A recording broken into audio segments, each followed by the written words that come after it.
Yo everyone, welcome back to Craft from the Past. That's right, I chose a name for the series at last. This is actually the first episode I've recorded after the first two have gone onto YouTube.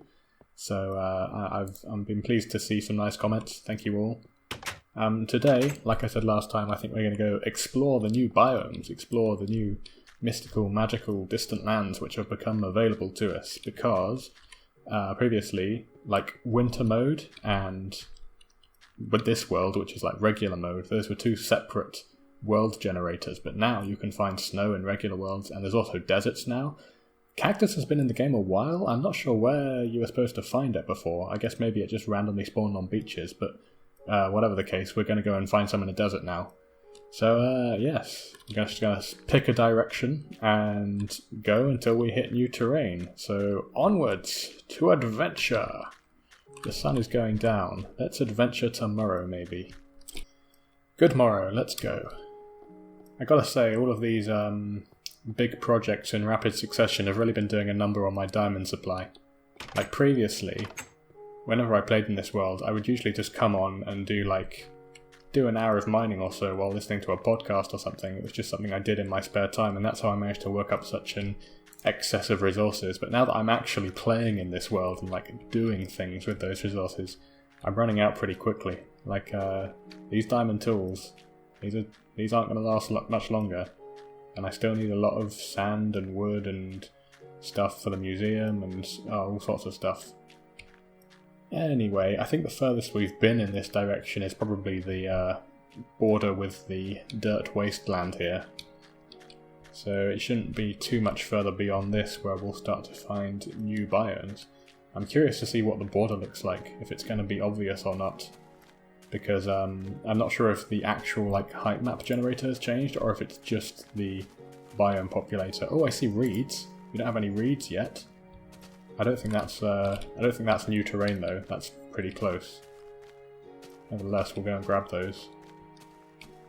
What can you even do with reeds in this version? I guess you can make bookshelves.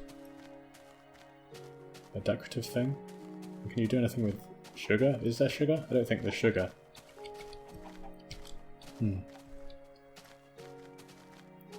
It's interesting to see all of these old resources in the game, which didn't end up getting actual uses for quite a long time until after they were implemented. And it makes you wonder about the things which are currently in the game which are useless, which might get uses in the future. We've still got poisonous potatoes which don't do anything and that sort of stuff. Anyway, let's see.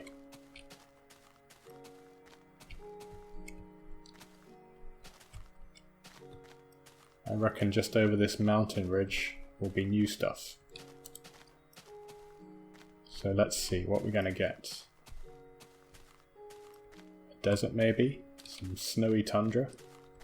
Or just more grass? This is still looking like fairly regular terrain. There's been no janky border. Ooh, desert. There we go. Yeah, no janky border, so I guess the height map is still the same. It's just that it's been populated with new biomes. Ooh, this is cool. Our first desert, everyone. Grab some cactus for sure. This is weird, look at this. It's like big areas of, almost square areas of stone and gravel. I don't know what this is about. Weird. I want to keep going and try and find some snow as well. I don't think snow is renewable. Or actually, no, there is weather in this. Is there weather in this version? I'm not sure. I haven't noticed any rain. It's so weird to be exploring new bits of this world. I've deliberately not been straying too far from my base because I want to leave some stuff ungenerated so that I can come and explore it. I think this forest is much denser than anything you would get in prior to this version, so I think this is one of the new biomes as well. This must be... It's very green grass. This might be like rainforest or something. I don't know what any of the biomes are really called though. Oh, look at this. Oh. A huge row of massive trees. Cool. Should build a tree fort at some point. More weird geometry look.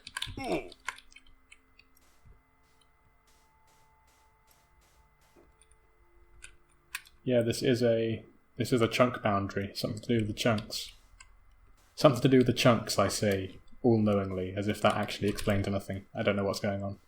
Speaking of long journeys, I think the longest journey you can make in this game is probably the journey to the Farlands. For those of you who don't know, the Farlands were a quirk in Minecraft's world generation that generated in versions prior to beta 1.8.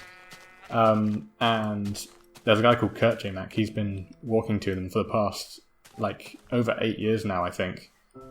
Which is kind of insane. And we definitely won't be visiting the Farlands in this world, because there aren't any glitches we can exploit or anything to make that journey faster, unfortunately. Like, the only way to get there in a reasonable amount of time is by hacking, and that's off the table for this world.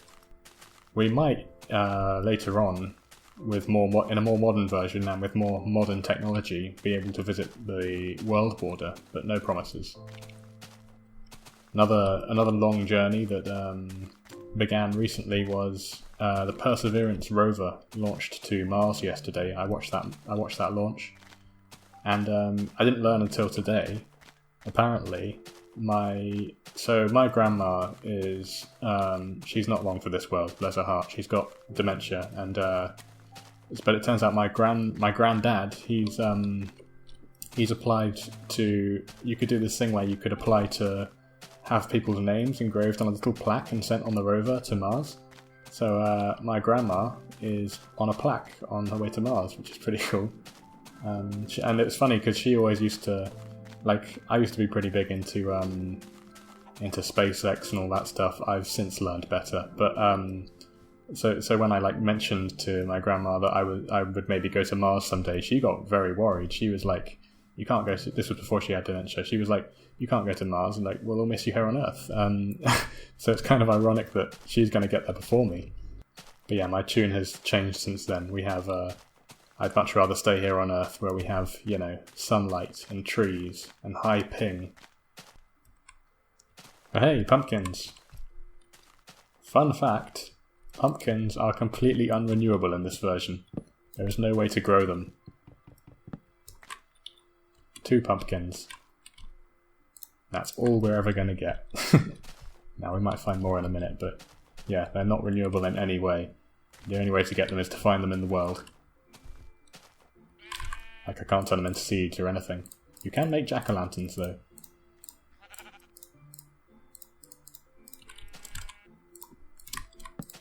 How fun.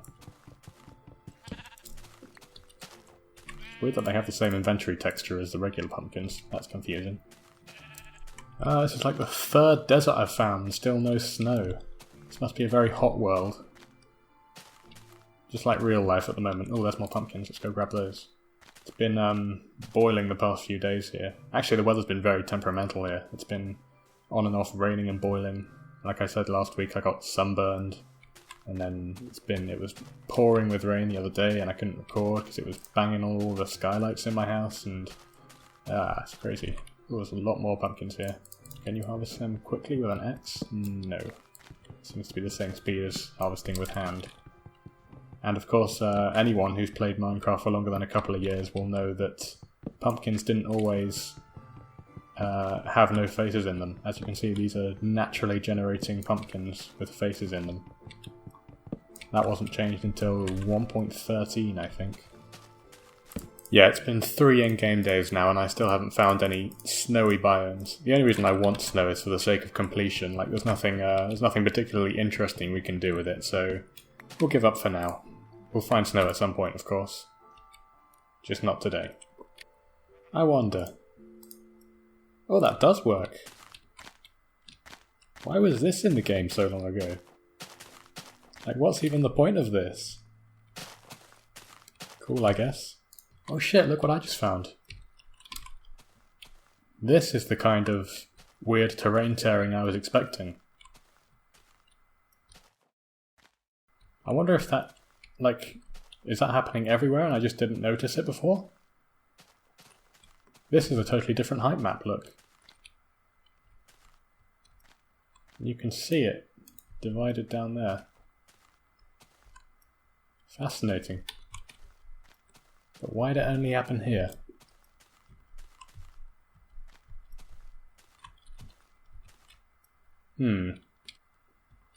Spawn, sweet spawn. Back home again. Oh yeah, and in between episodes I've also done some work in the Nether. I'll show you that now. I've linked up all of the portals and moved them a bit so that they're all on one flat plane. And now we have a series of lovely, safe, slightly claustrophobic tunnels linking up all our locations. Here we are. So this is spawn. And all the way up here we'll reach the portal back to Fort Amnesty, which is right here. And over that way, of course, is the museum. Oh, and I also moved the portal in the overworld at Fort Amnesty. I ended up putting it in the tunnel in the tower after all. I just thought this would I like this much better, I think. And it sort of, it doesn't look too asymmetrical because we've already gone for a sort of asymmetrical look with this tower, so I don't think it looks too bad. I think it looks fine. Anyway, yeah, back home again. Here's all the loot we got from that trip there. As you can see, we got a bunch of pumpkins, a few mushrooms, which are also non-renewable in this version, some cactus and sugarcane, which we can grow, a bunch of clay, which is pretty rare, and yeah, that's about it. And this one here is a jack-o'-lantern. That trip just on its own has doubled the size of my world now, up to 40 megabytes from only 20. Also, my controls have reset again. I think this is not... So I thought that this was a problem with related to the crash I had, where I crashed when I went to the Nether last episode, but I think it's actually just a general problem with this version, because it seems to happen every time I reload the game. I'm not sure if that's like a glitch in this version, or if there's something wrong with my installation, or what. Anyway, I've built this little archway over the courtyard here, because over on this side, I think we're going to build, when it turns to day, I think we're going to build a cactus farm. And there you have it. The ugliest cactus farm ever conceived. Haven't got enough cactus to fill up all of the slots yet, but we should have more soon. You can actually see this thing is already working. I saw a cactus a minute ago. Oh, there's one. And the way this works is, when a cactus grows to be adjacent to another block, it will just pop off. Like, this is something that works in all versions. I believe this farm will continue to work all the way up until release 1.16. Again, a farm where very little can go wrong. And yeah, this is a very simple design overall. We've got it out in this grid pattern. These blocks are regularly spaced so that every cactus will grow up and get destroyed by an adjacent block. And then they flow down into this water channel. And they end up at a little collection point down here in the courtyard. Right here. See, they flow through that hole and then they come down here. So what we can do now is take this cactus that we've got and we'll use that to top up the farm until eventually all of the spaces are full, and then we should have a pretty consistent supply of cactus for whenever we need it. Cactus isn't useful for much right now. I mean, I'm sure we can find some uses for it, but the main reason I want this is for cactus green later on, so that we can dye stuff green.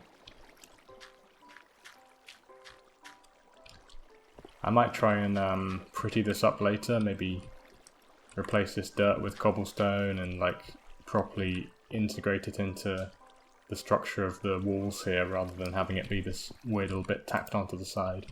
But that's work for between episodes, I think. Oh, what? Guess I've got to build these taller.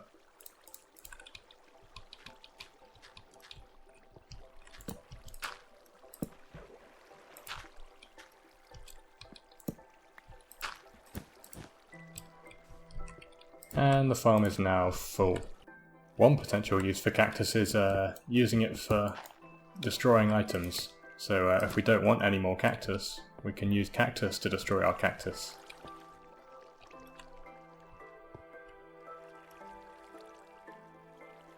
Magical. Okay, so welcome back to the museum. I think we're going to try and finish this thing today. Or, finish all the internals and everything. Which means we've got to clear out all of this dirt that's still way above the floor level. But luckily, we're going to have some help with that.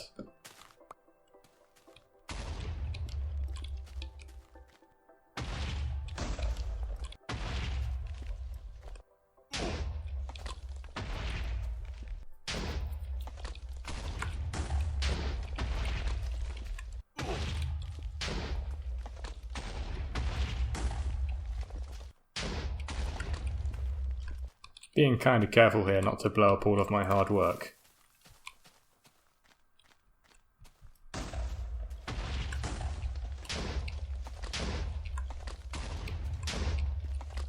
Have to be very controlled with our explosives. Except controlled and explosives aren't two words that go together very well in this game.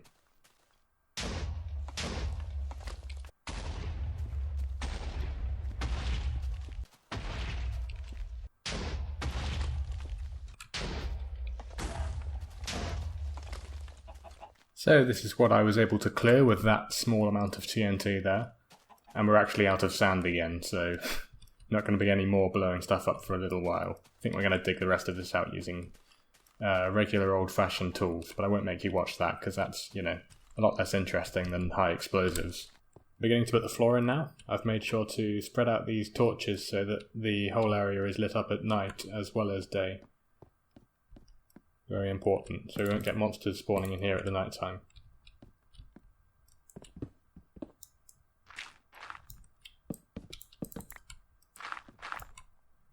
I definitely don't have enough wood for all of this. I have to get more soon.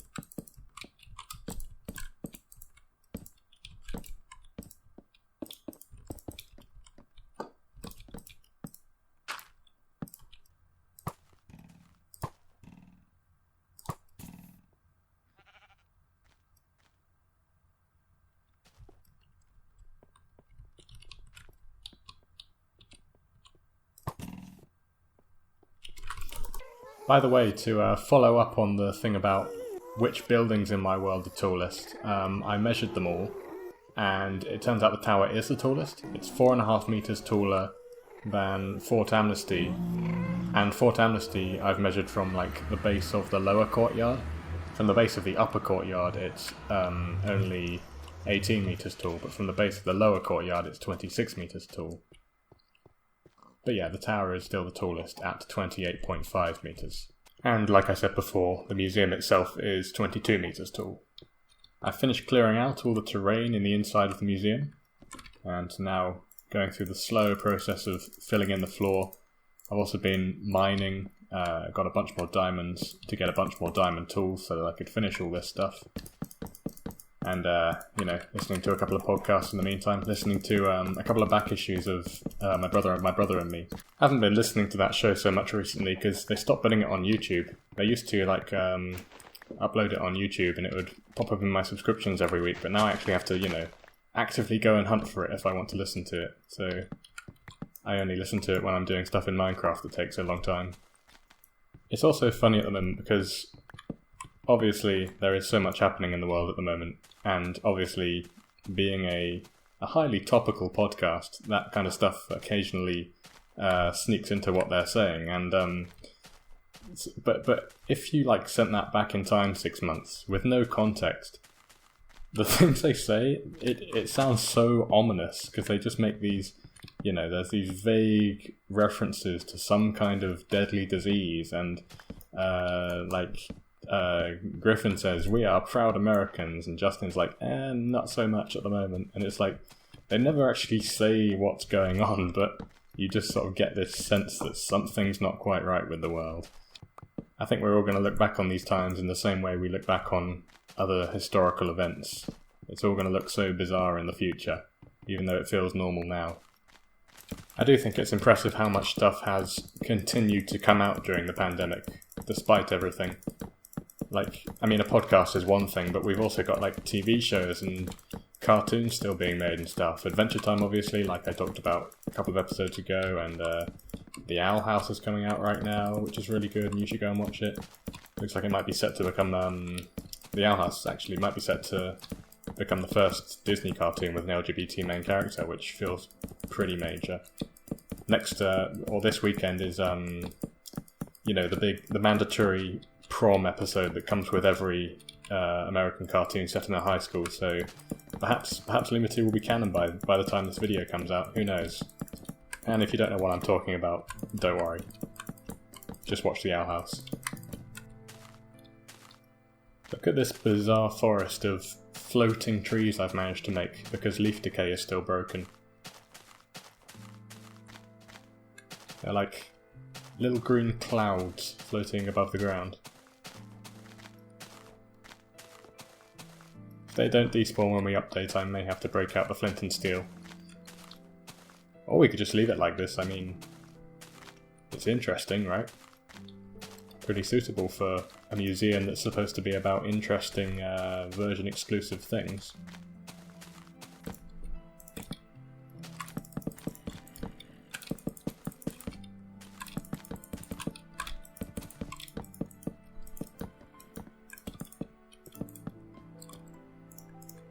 Oh, and there we go.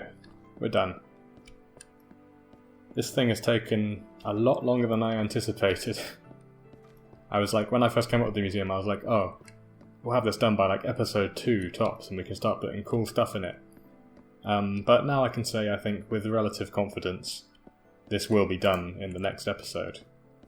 What we have to do now is add the second floor, put the remaining windows in that are up there, and then move some exhibits in. I guess we've got to figure out what to do with the door as well. I'm not sure what to do about this right now. In my creative world, you saw I had a piston door. Obviously there's no pistons in this version, so we'll have to decide what we're going to do about this. I think it would look... I mean, I guess we can just put some glass and maybe a double door down here. That would probably be best. But yes, that's stuff to figure out in the next episode. So until then, I hope you're enjoying the series. I hope you continue to watch, and I will see you next time. Bye!